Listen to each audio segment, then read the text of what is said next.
So here's what's going on with real estate inventory in the month of January. This is your host, Ron Wojciechowski for the Black Hole of Real Estate. And if you follow inventory levels super closely, like daily basis, you notice something on January 1st. The number of properties went down quite a bit.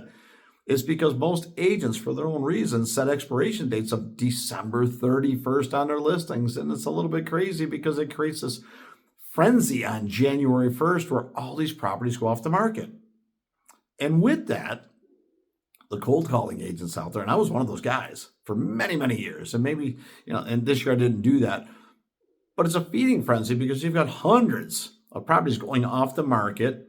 Some people don't even realize they're going off the market. They expire. So they're getting these phone calls on January 1st. And it says, if they're wondering if they're still going to be selling the property. And most will say, I think I'm going to stick with the agent I got.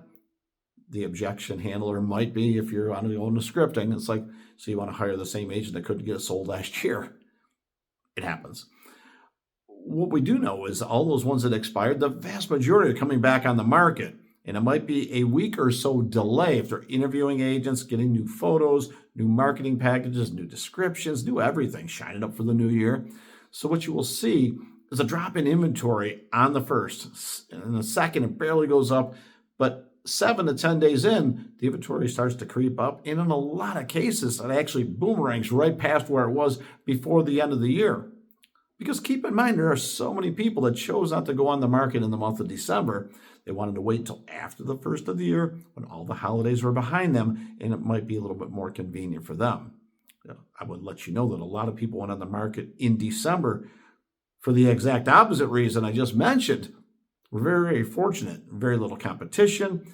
If they priced it right, they probably went under contract, and they'll be closing very soon. So the misnomer of nobody buys or sells over the holidays, every year we say the same thing. It's actually a great time because there is less competition as a seller. And as a buyer, you're probably the only one out there looking. So you might get yourself a good deal. There's a real marriage of convenience because at the end of the year, what most people really want is closure. So if you've been on the market for a long time and was listed and it wasn't sold and somebody out of nowhere, at least in your eyes, comes in with an offer, you're like, hey, if I sign this right now, I'll have it done by the end of the year. Well, it'll be under contract by the end of the year and close in January, but you get the point. It gets it off of their plate and start the year fresh. Okay, we just gotta wait for closing. And that's good for most people.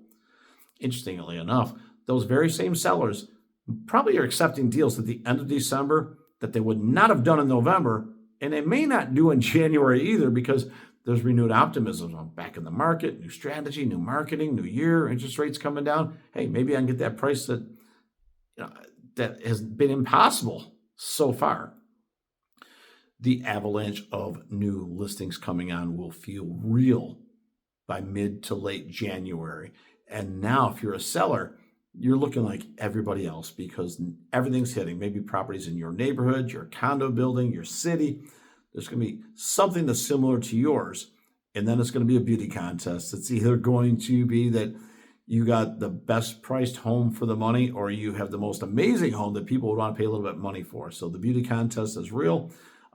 Beautiful houses sell, ugly houses sell. But pinpointing your strategy and your price points is going to be super important in the month of January in order for you to accomplish a sales goal. So what's it mean for the buyers when we go through this? Well, it means that you're going to be consuming a lot of data and looking at a lot of pictures and looking at a lot of homes, and there could be confusion. And he who hesitates is lost.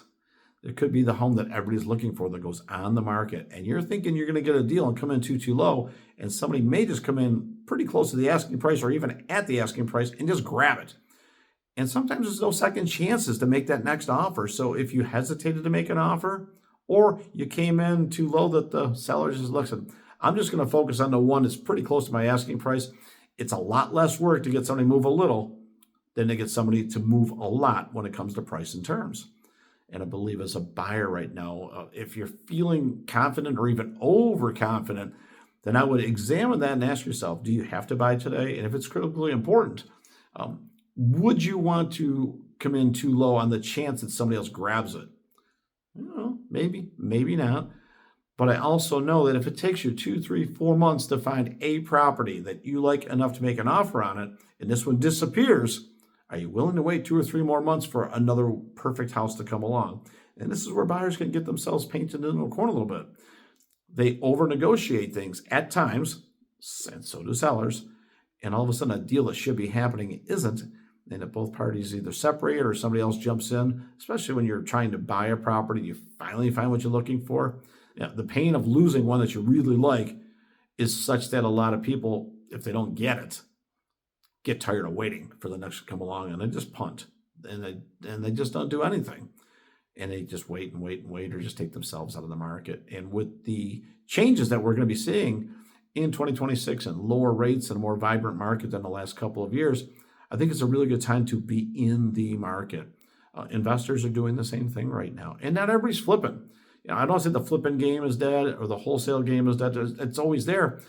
But I think there's a growing number of people that are going to buy homes and renovate them and either live in them or rent them out. And I think that's a real place where we can look at for growth in 2026 is that type of buyer will be buying more properties, and there'll be more of them. So that gets pretty interesting as far as I'm concerned. And I do believe that you're going to see opportunities for sellers and buyers.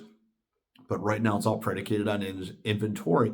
So if you see the number going up and down, or maybe down really fast and then gradually back up, and then a wave of new listings coming on, it's pretty normal. It happens just about every year when the expired listings are like they are this year.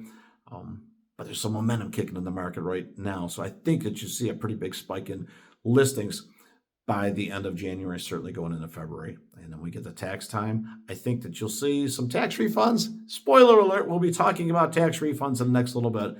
And I think that's going to be that next little leg that comes in along with reduced interest rates. So a lot to unpack when it comes to what's going on with the market, but it all starts with inventory. I hope that got you caught up right now. If you got questions, definitely drop them below so I can answer them for you. And of course, hit the subscribe button so you can keep getting this content. This is your host, Ron Wojciechowski, for the Black Hole of Real Estate.